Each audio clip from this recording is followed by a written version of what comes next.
शुराबाद से deputy bureau chief Mohammad Asghar Thaheem की report के मुताबिक मॉडर्न फर्नीचर वाली गली नजद अल फलाह बैंक मोहल्ला अमीराबाद के रिहायशी रिजवान के घर में काम करने वाली मुलाजिमा साइमा घर की अलमारी का लॉक तोड़कर सेफ से 5 लाख रुपए और तलाई जेवरात ले उड़ी। 15 कॉल पर थाना सिटी पुलिस भी जाए वक़ुआ पर पहुंच गई और कानूनी कार्रवाई का आगाज कर दिया।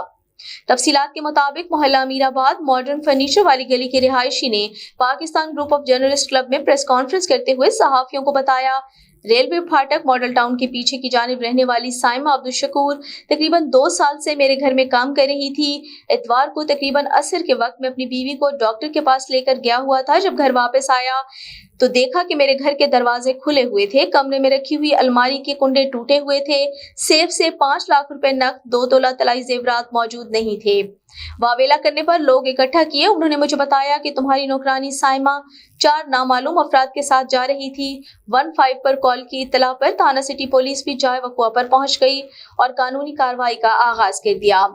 मैंने थाना सिटी में इंदराज मुकदमा के लिए दरख्वास्त भी दे दी। मेरे हुकाम बाला से इस्तदा है कि मेरी मुलाजमा को गिरफ्तार करके मेरा माल मुझे वापस लौटाया जाए।